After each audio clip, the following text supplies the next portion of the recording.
ఇంకా కొన్ని ఫీచర్స్ ఉంటాయి పవర్ బిఐలో అని చెప్పాను గదా!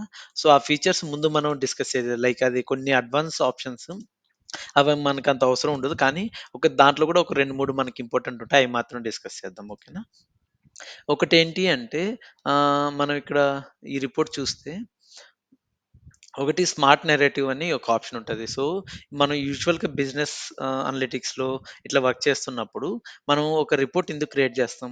ఒక రిపోర్ట్ క్రియేట్ చేసినప్పుడు అల్టిమేట్‌గా దాని నుంచి రిటర్న్ సమ్మరీకెళ్ళామనుకో, సో, ఇట్లా రిటర్న్ సమ్మరీ ఈ పేజ్ చూస్తే వాళ్ళకొక కొంత హై లెవెల్ ఇన్ఫర్మేషన్ తెలియాలనుకో, అంటే దీని నుంచి వాళ్ళకి ఒక హై లెవెల్ ఇన్ఫర్మేషన్ కావాలి. అంటే నాకు ఏ కస్టమర్ ఎక్కువ రిటర్న్స్ చేస్తున్నాడు, ఇలాంటి ఇన్ఫర్మేషన్ మొత్తం వాళ్ళు కావాలనుకున్నారనుకో, అది యూజువల్‌గా మనం ఈ డేటా చూసి మనమే రాస్తాము. లైక్ ముందు మనం చూస్తే ఇక్కడ ఫిల్టర్ పెట్టాం కదా! Top 5 customer based on order ID filter పెడతాము. కౌంట్ కౌంట్ చేసి అప్లై చేస్తే మనకిట్లా డేటా వచ్చింది గదా! సో, ఇలాంటి డేటా చూసి మనం వాళ్ళకి కొన్ని నెరేటివ్స్ రాస్తాం. అంటే జస్ట్ ఒక టెక్స్ట్ స్టేట్‌మెంట్ లాగా రాస్తాం. ఆ టెక్స్ట్ స్టేట్‌మెంట్‌లో ఏం రాస్తాము అంటే ఆహ్ అంటే టాప్ లాస్ మేకింగ్ కస్టమర్‌కి రూ. 1800 లాస్ అయింది. టోటల్ లాస్ మనకి 5500 అయింది. ఈ టాప్ 5 కస్టమర్స్ కంబైన్డ్. దాంట్లో మనకి ఒక 4 కస్టమర్స్ 4 ఆర్డర్స్ రిటర్న్ చేశారు. హైయెస్ట్ ఆర్డర్స్ రిటర్న్ 7 ఇలాంటివన్నీ మనం కొన్ని కంపెనీస్‌లో ఇట్లా టెక్స్చువల్ అంటే విత్ గ్రాఫ్స్‌తో పాటు ఒక టెక్స్ట్ సమ్మరీ కూడా ఎక్స్‌పెక్ట్ చేస్తారు. దాన్ని మనం పవర్ బిఐ యూజ్ చేసి డైరెక్ట్‌గా కూడా క్రియేట్ చేయొచ్చు. దానికి ఏం చేస్తామంటే ఈ స్మార్ట్ నెరేటివ్ అని ఒక ఆప్షన్ ఉంటది. సో, నేను ఈ పేజ్ మీద ఎక్కడైనా పక్కన క్లిక్ చేసి స్మార్ట్ నరేటివ్ మీద క్లిక్ చేస్తా. సో, ఇప్పుడేమైంది పక్క విజువల్ ఓపెన్ అయింది కదా! దీన్ని ఏం చేస్తామంటే కస్టమ్ మీద క్లిక్ చేస్తాం.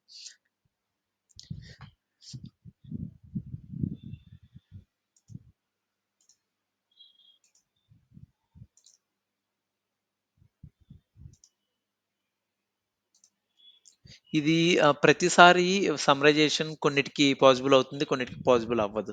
సో, ఇక్కడేమవుతుందంటే ఈ స్మార్ట్ నరేటివ్ మనం ఇక్కడ సేల్స్ రిపోర్ట్ క్రియేట్ చేసాం గదా!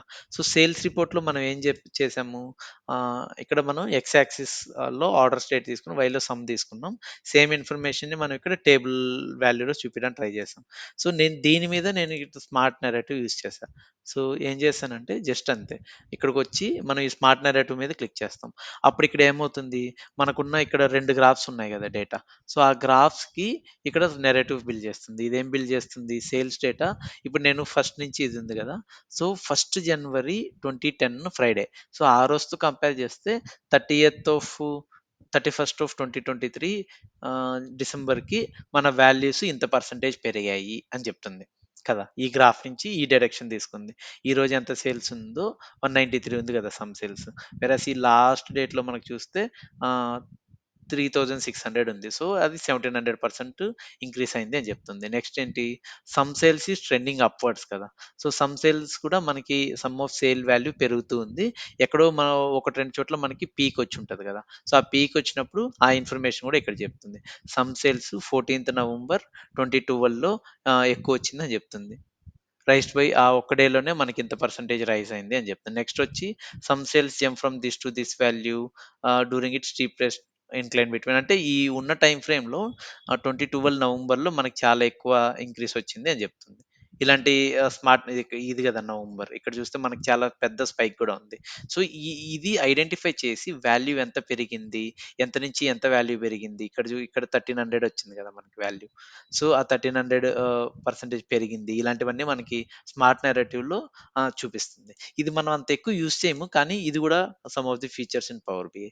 ఇంకొకటేంటి అంటే ఇది స్మార్ట్ నేరేటివ్ ఫీచర్ గదా! ఇంకొకటి ఇది మనకి లైన్ గ్రాఫ్ కదా! ఈ ఫీచర్ ఓన్లీ లైన్ గ్రాఫ్‌లో ఉంటది. మనం ఇక్కడ ఈ 2 ఆప్షన్స్ చూసాం. ఒక పర్టిక్యులర్ విజువల్ మీద నేను క్లిక్ చేస్తే ఇది మనకి విజువల్ బిల్డరు. ఇది ఫార్మాటింగ్ చేంజర్ గదా! ఇంకా ఎక్స్‌ట్రా ఒకటుంటది ఫర్దర్ అనాలిసిస్ అని. దీని మీద క్లిక్ చేసి నేనిప్పుడు ట్రెండ్ లైన్ మీద క్లిక్ చేశాననుకో. సో, ఇక్కడ మీరు ట్రెండ్ లైన్ చిన్నది యాడ్ అయింది. మీకు కనపడుతుందో లేదో. ఆహ్, దీన్ని పెద్దది చేస్తాను గ్రాఫ్‌ని. సో, ఇక్కడ మీకు ఈ బ్లాక్ డాటెడ్ లైన్ కనపడుతుందా? ఒక ట్రెండ్ లైన్ యాడ్ అయింది. ఇప్పుడు నేను ఇక్కడ ఆఫ్ చేస్తే మీకు తెలుస్తుంది అది డిఫరెన్స్. ట్రెండ్ లైన్ ఆఫ్ చేస్తే ఆ బ్లాక్ డాటెడ్ లైన్ కనపడట్లేదు.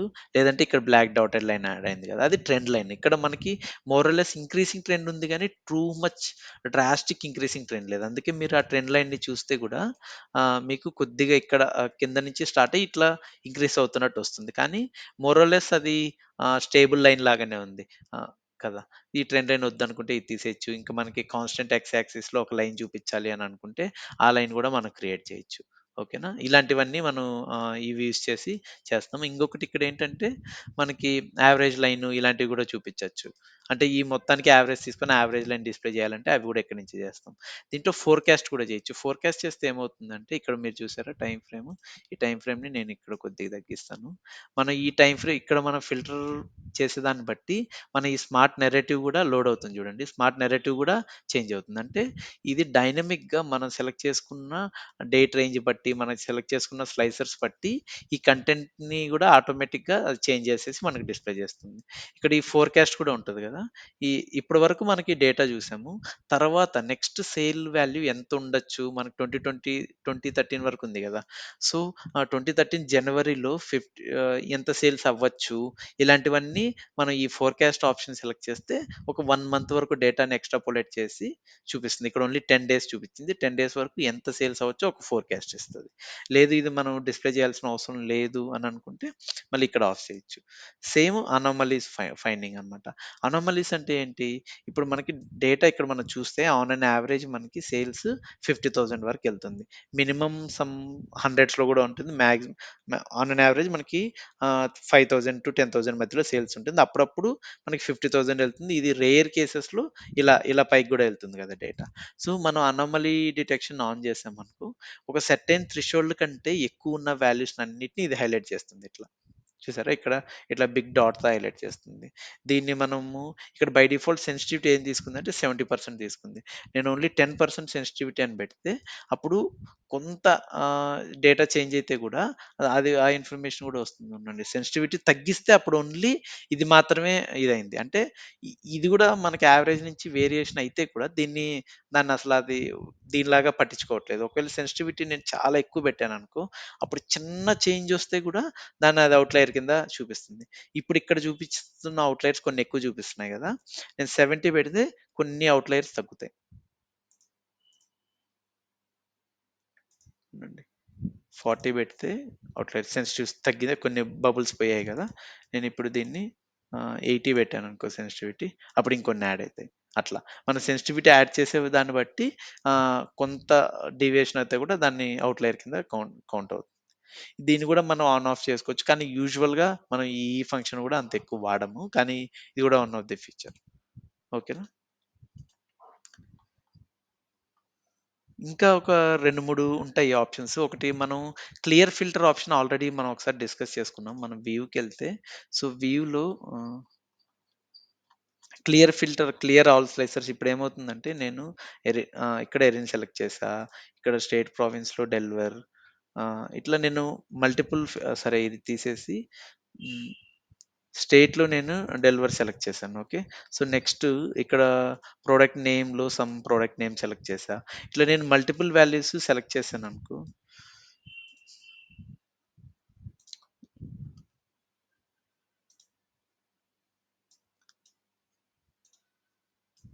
ఇది గాదు. మనం ఈ రిపోర్ట్‌కెళ్దాం. Sales report. ఓకే. సో, ఇక్కడ మనకి మల్టిపుల్ స్లైసర్స్ ఉన్నాయి గదా! నేనొకటి రీజియన్ సెంట్రల్ పెట్టాను. సో, స్టేట్ ప్రావిన్స్‌లో ఆహ్, ఇండియానా పెట్టా. ఇక్కడ ప్రొడక్ట్ నేమ్‌లో గూడా సమ్ ప్రొడక్ట్ నేమ్ దీంట్లో ఒక 3, 4 సెలెక్ట్ చేశాననుకో ప్రొడక్ట్ నేమ్. సో, ఇప్పుడు నాకు ఈ ఫిల్టర్స్ అన్నిటిని ఒకేసారి నేను రిమూవ్ చేద్దాం అనుకుంటే, అప్పుడు మనకిక్కడ ఇక్కడ మనకు ఈ బటన్ యాడ్ చేయడానికి ఆప్షన్ ఉంటది. సో, ఈ బటన్ మీద క్లిక్ చేసి ఒక బటన్ వచ్చింది గదా! ఇక్కడ యాక్షన్‌లో నేనేం చేయాలి? యాక్షన్‌లో క్లియర్ ఆల్ ఫిల్టర్స్ అని ఉంది గదా! క్లియర్ ఆల్ ఫిల్టర్స్ పెట్టేస్తా యాక్షన్. ఓకే. ఓకే చేస్తే ఇప్పుడేమైతదంటే ఇప్పుడు ఈ బటన్ మీద నేను ఇక్కడ కంట్రోల్ క్లిక్ చేయాలి. సర్వర్‌లో పబ్లిష్ చేయడానికి జస్ట్ క్లిక్ చేస్తాం. కంట్రోల్ క్లిక్ చేస్తే ఇక్కడ అప్లై అయిన ఫిల్టర్స్ అన్నీ పోయినాయి చూసినారా? సో, ఇలాంటివి గూడా. అంటే యూజర్ ఇట్లా ఒక 10, 15 మనం ఫిల్టర్స్ వాడినప్పుడు యూజర్‌కి ఇలాంటి ఫంక్షన్ ఒకటిస్తాం. ఇంకొకటేంటంటే ఇప్పుడు చూడండి మీరు గమనిస్తే నేను ఎరిన్ మీద క్లిక్ చేస్తే ఈ 2 డేటా చేంజ్ అయింది. ఓన్లీ ఎరిన్ డేటా వస్తుంది. సామ్ మీద క్లిక్ చేస్తే ఓన్లీ సామ్ డేటా వస్తుంది. దీని తర్వాత నేను ఒక స్టేట్‌ని క్లిక్ చేస్తే ఈ స్టేట్ డేటా వస్తుంది. కానీ ఇక్కడంటే డేటా చిన్నదుంది కాబట్టి ఓకే. అప్పుడప్పుడు ఏమవుతుందంటే డేటా నువ్వు డిస్‌ప్లే చేస్తున్న డేటా ఎక్కువుందనుకో, అప్పుడు పొరపాటున మనం ఇలా క్లిక్ చేసినా గాని అది లోడ్ అవుతూ ఉంటది. పవర్ బిఐ లోడ్ అవ్వడానికి టైం అవుతుంది. నీకిలా వద్దు నువ్వు డెవలప్ చేస్తున్నప్పుడు ఇట్లా కొత్తగా స్లైసర్స్‌ని వీటన్నిటిని యాడ్ చేస్తున్నప్పుడు నీకు ఊకనుకే నీ విజువల్స్ చేంజ్ అవ్వకూడదు అనుకుంటే అప్పుడేం చేస్తామంటే ఈ పాజ్ విజువల్స్ మీద క్లిక్ చేస్తాం. సో, ఇవన్నీ ఆప్టిమైజేషన్ టూల్స్ అన్నమాట. ఈ పాజ్ విజువల్ మీద క్లిక్ చేస్తే ఇప్పుడు చూడండి. ఇక్కడ మన విజువల్ పాజ్ అయిందని చెప్తుంది. ఇప్పుడు నేను ఎరిన్ మీద క్లిక్ చేసినా గాని హ్మ్. ఇ ఇది క్లిక్ చేస్తే చేంజ్ అవ్వకూడదు. ఒక్క నిమిషం ఆగు.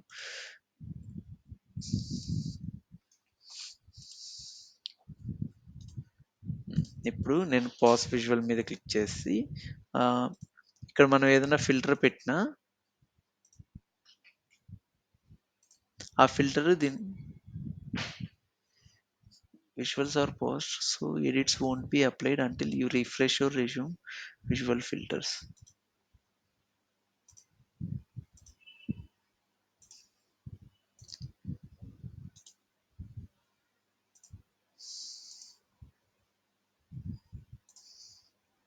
ఆ! ఇది. ఇప్పుడు చూడండి. నేను విజువల్‌ని పాజ్ చేసిన తర్వాత, నేనిక్కడ దీని మీద ఫిల్టర్ పెడితే కూడా నాకు ఈ క్వాంటిటీస్ ఏం మారట్లేదు చూడండి. 250 ఉంది. యాజ్ ఇట్ ఈసే ఉన్నాయి. ఇప్పుడు నేనిలా చేసిన తర్వాత ఇక్కడ ఇప్పుడు మనం ఈ ఈ వాల్యూని సెలెక్ట్ చేసాం. లేదంటే ఇక్కడ నేను ఇది క్లియర్ చేసేసి స్టేట్ ప్రావిన్స్‌లో ఆహ్, ప్రొడక్ట్ నేమ్ ఇది సెలెక్ట్ చేస్తే ఇప్పుడు వాల్యూ చేంజ్ అవుతుంది కదా! అరే! ఒక్క నిమిషం. Sorry for the confusion. ఒక్కసారి దీన్ని పాజ్ చేస్తే ఏమవుతుంది అంటే, మనం పాజ్ చేసిన తర్వాత, మనం ఇక్కడ ఫిల్టర్ చేంజ్ చేస్తే కూడా అది మన కిందున్న దానికి ఎఫెక్ట్ అవ్వదు.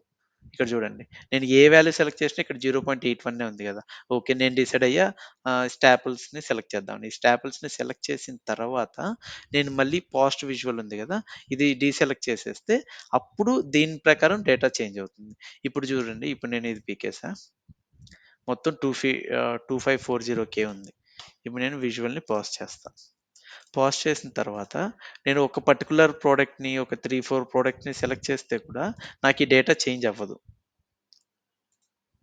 ఓకే. నాకు కావాల్సిన సెలక్షన్స్ అంతా నేను చేసేసుకున్నాక, నేను దీన్ని అన్‌పాజ్ చేస్తే అప్పుడు ఆటోమేటిక్‌గా ఫిల్టర్ అప్లై అవుతుంది. ఇది మనకెప్పుడు యూజ్ అవుతుందంటే, మనకి మల్టిపుల్ ఇక్కడ మనం ఒకటేదో పేజ్‌లో మనం మల్టిపుల్ రిపోర్ట్స్ క్రియేట్ చేసాం ఒకదాని కింద ఒకటి. అలాంటి రిపోర్ట్స్ మనం క్రియేట్ చేసినప్పుడు మనం ఇలా పాజ్ చేసుకుంటే మనకి ఈ ఊకనూకనే లోడ్ అవ్వకుండా, మనం పొరపాటున ఇట్లా తగిలినా గాని అవి లోడ్ అవ్వకుండా ఉంటాయి. ఓకేనా? ఇంకొకటి పెర్ఫార్మన్స్ రీసెట్స్ అనేది బై డిఫాల్ట్ మనం ఇంటరాక్టివిటీ మీదే క్లిక్ చేస్తాం. ఇంక ఈ ఆప్షన్స్ ఉంటాయి పెర్ఫార్మన్స్ అనలైజర్ ఇవి అవి. ఇవి మనం ఆన్ చేసి పెర్ఫార్మన్స్ అనలైజర్ ఆన్ చేసి, మనం మెజర్స్ అన్నిటిని క్రియేట్ చేసి డేటా రిఫ్రెష్ అలా చేస్తే, అప్పుడు మనకు ఒక డేటా లాగా వస్తుంది. మనం అంటే దాంట్లో మనం మన దగ్గర ఒక 20 మెజర్స్ ఉంటే, ఏ మెజర్ క్రియేట్ అవ్వడానికి ఎన్ని మిల్లీ సెకండ్స్ పడుతుంది, ఎన్ని మైక్రో సెకండ్స్ పడుతుంది, బ్యాక్ ఎండ్‌లో అది రన్ అవ్వడానికి, ఇలాంటి ఇన్ఫర్మేషన్ మనకి పెర్ఫార్మన్స్ అనలైజర్‌లో వస్తుంది. ఇక్కడ మనం ఈ స్లైడ్ చూస్తే పెర్ఫార్మన్స్ అనలైజర్ ఒకసారి ఆన్ చేసి మళ్ళీ దాన్ని ఆఫ్ చేసామనుకో అప్పుడు మనకి ఇట్లా పెర్ఫార్మన్స్ అనలైజర్‌లో ప్రతి ఒక్క ఇక్కడ ఒక విజువల్‌లో ఉన్న ప్రతి ఒక్క ఐటెమ్‌కి లైక్ ఈ విజువల్‌లో మనం ఈ స్లైసర్ పెట్టాం, ఇది పెట్టాం. సో, ఈ ఐటెమ్‌లో డేటా రెండర్ అవ్వడానికి ఎంత టైం పడుతుంది? వితిన్ థిస్ ఐటెమ్‌లో ఈ డిస్‌ప్లే ఐటెమ్ రెండర్ అవ్వడానికి ఎంత టైం పడుతుంది? దీంట్లో ఒక మెజర్ యూజ్ చేస్తే ఆ మెజర్ రెండర్ అవ్వడానికి ఎంత టైం పడుతుంది? ఇట్లా అన్నీ మనకి మిల్లీ సెకండ్స్‌లో డేటా వస్తుంది. ఒకవేళ ఒక పర్టిక్యులర్ మనకున్న 10 విజువల్‌లో ఒక పర్టిక్యులర్ విజువల్ రెండర్ అవ్వడానికి 2000 మిల్లీ సెకండ్స్ పడుతుందనుకో, అప్పుడు దాన్ని మనం కొద్దిగా ఆప్టిమైజ్ చేయడానికి ట్రై చేస్తాం. ఇవి కొద్దిగా అడ్వాన్స్ టాపిక్స్. దీని మీద మనం ఎక్కువ టైమ్ స్పెండ్ చేయాల్సిన అవసరం లేదు. ఆహ్, ఇంకా ఈ ఫిల్టర్ ఆల్ అప్లై బటన్ మనం చూసాము.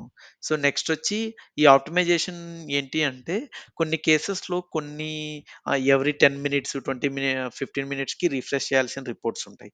అప్పుడు మన రిపోర్ట్ బై డిఫాల్ట్ ఏంటంటే మనం ఇంటరాక్టివిటీ ఏంటంటే ఒకదాని మీద క్లిక్ చేస్తే రియల్ టైము వేరే స్లైసర్స్‌లో డేటా ఇదవ్వడం లైక్ మనం బై డిఫాల్ట్ ఆప్షన్ ఏంటి అంటే మనకి మనం ఎడిట్ ఇంటరాక్షన్స్‌లో చూసాం గదా! సో, మన డిఫాల్ట్ ఆప్షన్ ఏముంటది అంటే మనం ఎక్కడ అది ఇన్సర్ట్‌లో ఎడిట్ ఇంటరాక్షన్స్ ఎక్కడుంటాయి?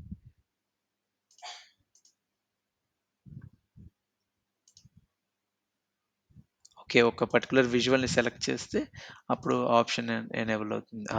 ఫార్మాట్‌లో edit interaction. So, by default interactions ఏముంటాయి? ప్రతి రిపోర్ట్‌ని ఇంటరాక్ట్ చేయగలదు. మనం ఇక్కడ ఓన్లీ సెంట్రల్ మీద క్లిక్ చేస్తే ఇది డేటా చేంజ్ అవుతుంది కదా! ఇక్కడ క్లిక్ చేసినా డేటా చేంజ్ అవుతుంది. అట్లా లేకుండా నేను ఇది క్లియర్ చేసేసి ఒక పర్టిక్యులర్ డేట్ మీద క్లిక్ చేస్తే దాన్ని బట్టి కూడా ఈ డేటా చేంజ్ అవుతుంది. సో, బై డిఫాల్ట్ మనం ఏం చేస్తాం?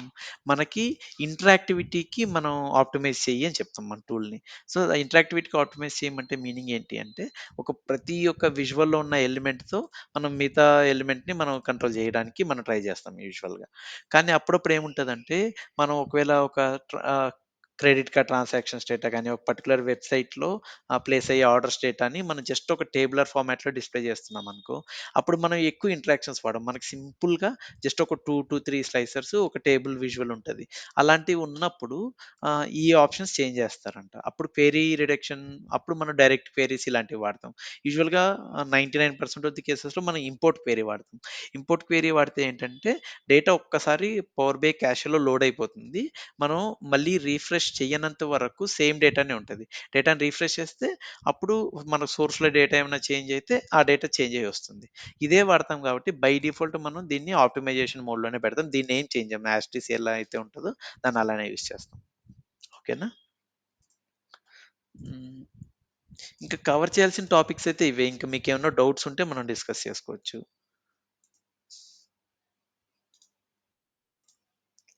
సో, బుక్ మార్క్స్ అంటే ఎలా అంటే ఇప్పుడు చూడండి, బుక్ మార్క్స్ అనేది ఎప్పుడు యూజ్ చేస్తామంటే మనము ఇలా డేటా ఉంది.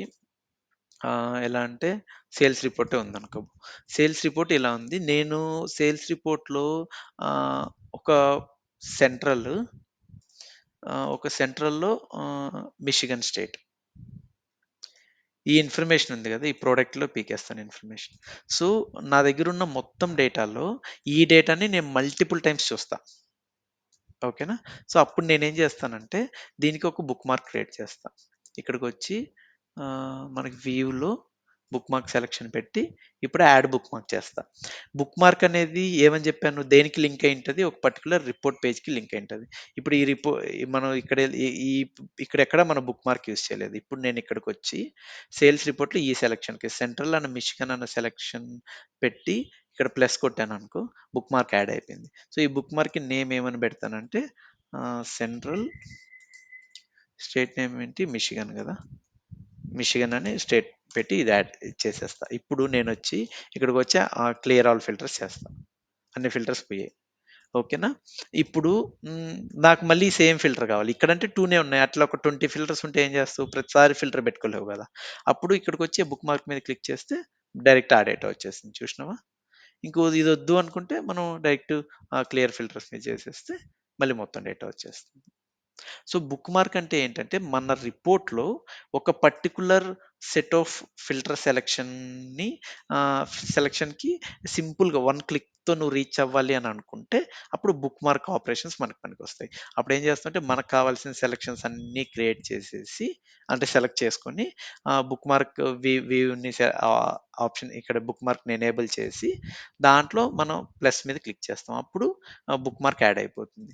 బుక్ మార్క్ యాడ్ చేశాక నాకు సెంట్రల్‌తో పాటు ఇప్పుడు నేను దీని మీద క్లిక్ చేస్తే బుక్ మార్క్ వస్తది. దీన్ని మనం సర్వర్‌లో గూడా బుక్ మార్క్‌ని ఇట్లా సైడ్ నుంచి డ్రాగ్ చేయొచ్చు. లేదు యూజర్‌కి ఇలా ఓపెన్ చేయాల్సిన అవసరం ఇవ్వకూడదు అనుకుంటే అప్పుడు మనం జస్ట్ బటన్ క్లిక్ చేసి సేమ్. ఇక్కడైతే బటన్‌కి యాక్షన్ ఏముంది? యాక్షన్‌లో మనం క్లియర్ ఆల్ పెట్టాం గదా! యాక్షన్‌లో బుక్ మార్క్ పెట్టి ఇప్పుడు నేను సెంట్రల్ మిచిగన్ సెలెక్ట్ చేశాననుకో, చూడు ఇప్పుడు ఇది ఉంది గదా! ఇప్పుడు నేను ఇది పీకేసా. పీకేస్తే ఇప్పుడు మనం సెంట్రల్ దాంట్లో లేం గదా! ఇప్పుడు నేను దీని మీద పెట్టాననుకో, మనం దీనికి ట్యాగ్ చేసాం కాబట్టి ఈ బుక్ మార్క్‌కి బై డిఫాల్ట్ ఆ సెలక్షన్స్ వచ్చేసాయి గదా! అలా మనం ఎయిదర్ ఇక్కడి నుంచి నావిగేట్ అవ్వమని యూజర్స్‌కి చెప్తాం. లేదంటే ఒక బటన్ ఇచ్చేసి ఆ బటన్ యాక్షన్‌లో బుక్ మార్క్ ఇచ్చేస్తే అప్పుడు గూడా బుక్ మార్క్‌ని రీచ్ అవ్వచ్చు. ఇది నేను క్లియర్ ఆల్‌లో పెట్టేస్తాను మళ్ళీ. ఓకేనా? ఇలా బుక్ మార్క్. బుక్ మార్క్ అనేది ఇప్పుడు ఇది చేసిన తర్వాత నేను మిషిగనే గాదు, నాకు ఇలినాయ్ ఇవి గూడా కావాలని నేను ఫీల్ అయ్యాననుకో, అప్పుడు ఏం జేయాలి అంటే మనం అన్నీ పీకేసి ఫస్ట్ ఆ బుక్ మార్క్ మీద క్లిక్ చేస్తాం. ఓకేనా? ఈ బుక్ మార్క్ మీద క్లిక్ చేస్తే సెంటర్ మిచిగన్ వచ్చింది గదా! ఇప్పుడు Illinois, yeah, Indiana, Iowa, Kansas ఈ 3 సెలెక్ట్ చేశా.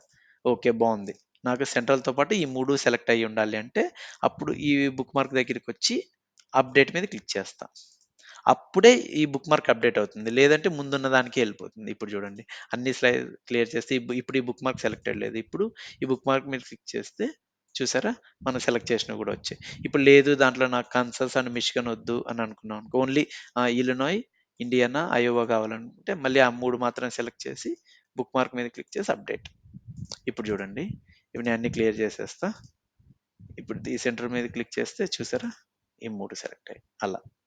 బుక్ మార్క్ అంటే వితిన్ రిపోర్ట్‌లో ఒక పర్టిక్యులర్ ఫిల్టర్ ఫిల్టర్ ఆ స్టేట్‌కి ఈజీగా రీచ్ అవ్వడానికి మనకి బుక్ మార్క్ మనకొస్తది.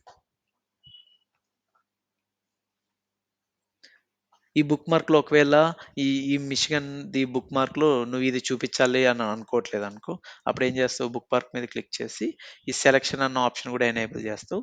ఈ సెలక్షన్‌లో ఇప్పుడు నేను ఈ గ్రాఫ్ చూపించాలనుకోవట్లే. దీని మీద క్లిక్ చేసి ఇక్కడ ఆహ్, డోంట్ షో నొక్కుతా. ఇది కూడా నేను పారామీటర్ కూడా నేను చూపించాలనుకోవట్లే. ఆ పారామీటర్ మీద క్లిక్ చేస్తే బై డిఫాల్ట్ ఇది మూవ్ అయితది. ఇప్పుడు నేను దీని మీద క్లిక్ చేస్తే ఇది ఇటెళ్ళింది కదా! దీని మీద క్లిక్ చేస్తే ఇది చూపిస్తుంది. దాని మీద ఇది చేస్తే ఇది హైడ్ అయిపోయింది. హైడ్ అయిపోయిన తర్వాత నేను అప్డేట్ నొక్కాలి. అప్డేట్ నొక్కలేదు అంటే మళ్ళీ ముందులాగానే అయిపోతది. ఇప్పుడు అప్డేట్ నొక్కేసాను. ఇప్పుడు చూడు అన్నీ పీకేస్తే హ్మ్. ఉండు. అప్డేట్ నొక్కిన తర్వాత ఈ 2 ఇదయ్యాయి. ఇంక ఇది మొత్తం పీకేసి ఒక స్టేట్ పెట్టాలి గదా! మనం. ఉండండి. దానికి ఏం చేద్దామంటే హ్మ్. ఇంకోటి కొత్తది యాడ్ చేద్దాం. దీంట్లో ఆల్ అని పెడదాం. దీంట్లో ఆల్ అని పెడితే ఈ ఆల్‌లో గూడా ఇది బై డిఫాల్ట్ అన్‌సెలెక్ట్ అయిపోయింది కాబట్టి దీన్ని సెలెక్ట్ చేస్తాం. ఓకే. సో, ఆల్ అని పెట్టి దీన్ని అప్డేట్ చేస్తాం. ఇప్పుడు మిషిగన్ మీద క్లిక్ చేస్తే చూడండి ఆ డేటా పోయింది. ఎందుకు మనం ఇక్కడ ఆఫ్ చేసాం గదా! ఆల్ మీద మనం ఆ డేటా పెట్టాం కాబట్టి అది సెలెక్ట్ చేసి మొత్తం ఓపెన్ అవుతుంది. ఓకేనా? కానీ ఇప్పుడు మీరు ఆల్ మీద క్లిక్ చేస్తే ఈ ఫిల్టర్స్ ఉన్నాయి గదా! ఇవి వద్దు మనకి. ఆల్ మీద క్లిక్ చేసినప్పుడు. అప్పుడు ఇవి మనం పీకేసి ఆల్‌ని అప్డేట్ చేస్తాం. ఇప్పుడు చూడండి. సెంట్రల్ మిషిగన్ పెడితే ఓన్లీ ఈడి గ్రాఫ్ వస్తది. ఈ సెలక్షన్స్ వస్తాయి. ఆల్ మీద క్లిక్ చేస్తే ఫిల్టర్స్ అన్నీ ఎళ్ళిపోయి మొత్తం డేటా వస్తుంది. ఈ గ్రాఫ్ కూడా కనపడుతుంది. అలా. ఇది బుక్ మార్క్స్ గురించి. ఓకేనా. సో, యూజువల్ ప్రాక్టీస్ ఏంటి అంటే మోర్ దెన్ 3, 4 బుక్ మార్క్స్ పెట్టకుండా ఉంటే బెటరు. లేదు నాకు బుక్ మార్క్స్‌తోనే నాకున్న రిక్వైర్మెంట్ ఈజీగా సాల్వ్ అవుతుందంటే మనం యూజ్ చేయొచ్చు. ఓకేనా. అది డిపెండ్స్ డేటా ఎలా ఉంది ఏంటి అనేది. కానీ మీరు ఇప్పుడున్న స్టేజ్‌లో మీరు ఆప్టిమైజేషన్ గురించి ఎక్కువ ఆలోచించొద్దు. ఇచ్చిన అంటే మీ లెర్నింగ్ ప్రోగ్రెషన్ ఎలా ఉండాలి అంటే ఇప్పుడు ఇచ్చిన వాళ్ళిచ్చిన రిక్వైర్మెంట్స్ మనం సాటిస్ఫై చేయగలగాలి. అంటే వాళ్ళొక మెట్రిక్ అడిగితే, ఆ మెట్రిక్ మనం ఎలాగన్నా డిస్‌ప్లే జేయాలి. అది ఎఫిషియంట్ వేలో మనం చేశామా లేదా అనేది అనవసరం. అట్‌లీస్ట్ ఎర్లీ స్టేజెస్‌లో. అదొచ్చిన తర్వాత మీరే రియలైజ్ అయితారు. ఒక రిపోర్ట్ ఎక్కువ టైం పడుతుంది. మోర్ థాన్ 20 మినిట్స్ పడుతుంది సర్వర్‌లో రిఫ్రెష్ అవ్వడానికి. లేదంటే ఇక్కడే మీరు చేస్తున్నప్పుడే మీకు తెలుస్తది. టూ మెనీ మెజర్స్ క్రియేట్ చేస్తాం. దాన్ని ఇంకా ఎఫిషియంట్ వేలో చేయొచ్చు అని మీరు ఫీల్ అయినప్పుడు దాన్ని ఇంప్రూవ్ చేసుకుంటూ ఎళ్ళొచ్చు. ఓకేనా. అప్పుడు మీకు తెలుస్తది. అప్పుడు మీరు చదువుతారు. నా పవర్ బిఐ రిపోర్ట్ రిఫ్రెష్‌ని తగ్గించాలంటే ఏం చేయాలంటే వాడు చెప్తాడు. బుక్ మార్క్స్ తక్కువ వాడు. ఆహ్, ఎన్ని ఇష్టం వచ్చినన్ని ఎక్కువ వాడకుండా బేర్ మినిమమ్ ఆహ్, నీడెడ్ ఇన్ఫర్మేషన్‌నే పెట్టడానికి ట్రై చేయండి. అది నేనొక ప్రిన్సిపల్ చెప్పా గదా! మన బెస్ట్ రిపోర్ట్ ఎప్పుడైతదంటే దీని నుంచి without reducing information that we are giving to user దీని నుంచి ఎన్ని వీలైతే అన్ని పీకేయగలగాలి మనం ఐటెమ్స్. అప్పుడే మనకి బెస్ట్ రిపోర్ట్ అవుతుంది. ఇలాంటివి మీరు ప్రాక్టీస్ చేస్తుంటే వస్తది. ఇంకేమన్నా ఉందా డౌట్ ఇప్పటివరకు డిస్కస్ చేసిన టాపిక్స్‌లో?